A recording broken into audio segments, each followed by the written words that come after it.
Nah, coba bayangin ini, Papua itu sering banget dijuluki surga kecil yang jatuh ke bumi kan? Kekayaan alamnya luar biasa melimpah, gunung emas semuanya ada. Tapi analisis yang kita baca ini mengungkap sebuah realita yang pahit banget. Ada pencurian diam-diam yang lagi terjadi di sana.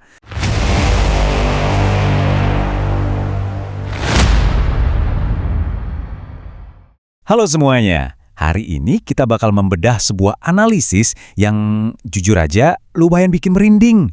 Kita sering banget kan ngomongin soal ekonomi yang lesu atau angka pengangguran. Tapi materi yang kita bedah kali ini menyoroti ancaman yang jauh lebih dalam. Ibaratnya ini krisis eksistensial buat masa depan bangsa kita. Kita bakal ngebahas gimana satu masalah biologis di awal kehidupan bisa benar-benar mengancam visi besar negara ini. Penasaran kan? Yuk langsung aja kita selami bersama. Nah, coba bayangin ini, Papua itu sering banget dijuluki surga kecil yang jatuh ke bumi kan? Kekayaan alamnya luar biasa melimpah, gunung emas semuanya ada. Tapi analisis yang kita baca ini mengungkap sebuah realita yang pahit banget. Ada pencurian diam-diam yang lagi terjadi di sana. Dan pencurinya bukan pihak asing yang bawa kapal kargo raksasa. Pencuri ini jauh lebih bahaya karena nggak kelihatan langsung oleh mata. Yang dicuri itu masa depan, potensi kognitif dari anak-anak kita di sana. Biar gampang ngikutin alurnya, ini peta jalan bedah analisis kita hari ini. Pertama, paradoks Papua. Kedua, membongkar kanker stunting. Ketiga, lingkaran setan ekonomi. Keempat, melacak akar masalah. Dan kelima, solusi transparansi brutal. Oke, kita langsung masuk ke bagian pertama, paradoks Papua, kekayaan versus realita. Coba perhatiin angka 27,5% ini. Ini bukan sekedar deretan statistik biasa ya. Menurut data dari sumber kita, di Indonesia itu 1 dari 3 balita menderita stunting. Angka 27,5% ini udah masuk kategori red alert atau krisis kronis kalau kita pakai standar global. Ini benar-benar lampu merah. Kita nggak cuma ngomongin anak yang tinggi badannya kurang, tapi ini masalah sistemik yang lagi kejadian tepat di depan mata kita. Sekarang, kita bergeser ke bagian kedua, membongkar kanker stunting sebagai sebuah krisis sistemik. Sumber yang kita bedah ini pakai satu istilah yang menurut saya jelek banget. Kanker stunting. Kenapa pakai kata kanker? Karena efeknya itu merusak dari dalam, secara sistemik. Bayangin, krisis ini nyerang di 1000 hari pertama kehidupan seorang anak. Otak mereka jadi nggak berkembang maksimal, dan ini secara permanen memangkas IQ mereka. Makanya, analisis ini menekankan kalau sekedar ngasih bansos, itu ibarat ngasih obat batuk buat ngobatin kanker. Nggak nyambung kan? Akarnya itu dalam banget. Ini soal kapasitas otak, bukan sekedar urusan postur tubuh fisik semata. Terus dampaknya buat negara apa dong?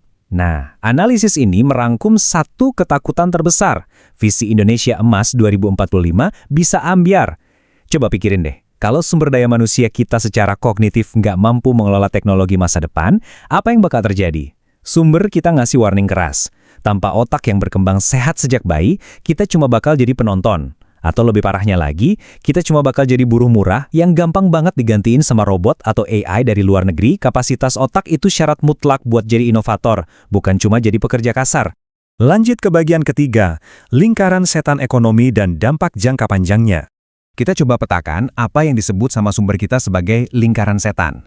Alurnya tuh begini, berawal dari stunting di 1000 hari pertama. Nah ini langsung nyambung ke tahap kedua, perkembangan kognitif yang lambat dan IQ rendah. Akibatnya, masuk ke tahap 3, si anak bakal kesulitan belajar, berujung pada gagalnya pendidikan dan kurangnya skill. Ujung-ujungnya di tahap 4, tanpa keahlian yang mumpuni, mereka bakal terjebak kerja di sektor informal yang nggak pasti, terus hidup dalam kemiskinan. Pas mereka nanti jadi orang tua, ya mereka nggak mampu ngasih gizi yang baik lagi buat anaknya. Muter terus di situ. Sumber ini ngasih peringatan keras, kalau rantai ini nggak diputus dari langkah pertama, siklus ini bakal terus berulang sampai 1000 tahun ke depan. Ngeri banget kan? Makanya, kita harus cari tahu akar utamanya. Kita masuk ke bagian keempat, melacak akar masalah dari kegagalan sistemik ini. Ada satu pertanyaan yang menohok banget dari analisis ini. Kenapa gizi yang layak masih jadi barang mewah di tanah sekaya Papua? Uang triliunan rupiah itu ngalir kemana kok nggak berubah jadi protein di piring anak-anak? Untuk job ini, sumber kita membedah akar masalah yang jujur aja cukup berani dan menyorot langsung ke dinamika tata kelola di lapangan. Menurut analisis yang kita bahas ini, ternyata disinilah giang keroknya. Sumber kita secara blak-blakan menyoroti adanya kegagalan kepemimpinan dan kuatnya budaya feodalisme. Ada kritik yang tajam banget soal praktik kapitalisme kroni, atau gampangnya mentalitas bagi-bagi kue. Laporan ini juga nyebutin soal dugaan salah urus dana otonomi khusus alias Otsus, di mana posisi-posisi penting katanya sering diisi bukan karena meritokrasi atau kompetensi, tapi lebih karena politik balas budi. Sebagai catatan ya, di sini kita secara netral cuma menyampaikan temuan kritis dari sumbernya, yang melihat kalau sistem birokrasilah yang justru jadi tembok penghalang sampainya gizi ke masyarakat. Dan ini bawa kita ke satu kutipan yang benar-benar tajam dari analisis tersebut. Dikatakan, anggaran kesehatan menguap di tangan maling yang dikasih kunci VIP oleh tuan rumahnya sendiri. Wow, penulis analisis ini pakai kiasan yang pedes banget buat ngekritik gimana korupsi dan politik balas budi itu bikin anggaran yang harusnya buat nutrisi ibu dan bayi malah dipakai oknum pejabat buat beli mobil mewah kayak Elfard.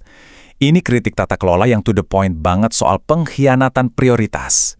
Terus solusinya gimana dong buat ngobatin krisis ini? Kita masuk ke bagian terakhir, bagian kelima, solusi transparansi brutal untuk eksekusi tepat sasaran. Coba kita bandingin solusi yang ada. Di satu sisi, sumber kita bilang eksekusi selama ini gagal karena cuma diisi janji kosong alias omong-omong, di mana dana bocor atau dikorupsi lewat vendor-vendor titipan. Nah, di sisi lain, analisis ini menuntut sebuah solusi yang mereka sebut transparansi brutal. Maksudnya apa? Intinya butuh kepemimpinan yang benar-benar bertangan besi buat melakukan pengawasan berlapis yang sangat ketat. Tujuannya cuma satu, mastiin setiap rupiah dari dana kesehatan itu benar-benar berubah jadi gizi yang langsung nyampe ke ibu hamil dan balita di pelosok, tanpa ada calo atau perantara yang motong dana itu di tengah jalan. Sebagai penutup, analisis yang kita bedah hari ini ninggalin satu pesan yang sangat provokatif. Kedaulatan sebuah negara itu sebenarnya dimulai dari piring makan anak-anak kita. Kalau otak generasi penerus nggak sehat sejak lahir, kemajuan apapun bakal sulit banget dicapai. Nah, sekarang saya mau tanya ke kalian semua nih, apa sih kendala paling nyata yang kalian lihat sendiri di lapangan soal akses gizi yang layak ini? Apalagi buat teman-teman yang ada di Papua. Yuk, diskusin ini di kolom komentar. Jangan ragu buat share video ini biar makin banyak yang aware sama isu krusial ini. Makasih banget udah ngikutin bedah materi kita sampai habis, dan sampai jumpa di pembahasan seru berikutnya.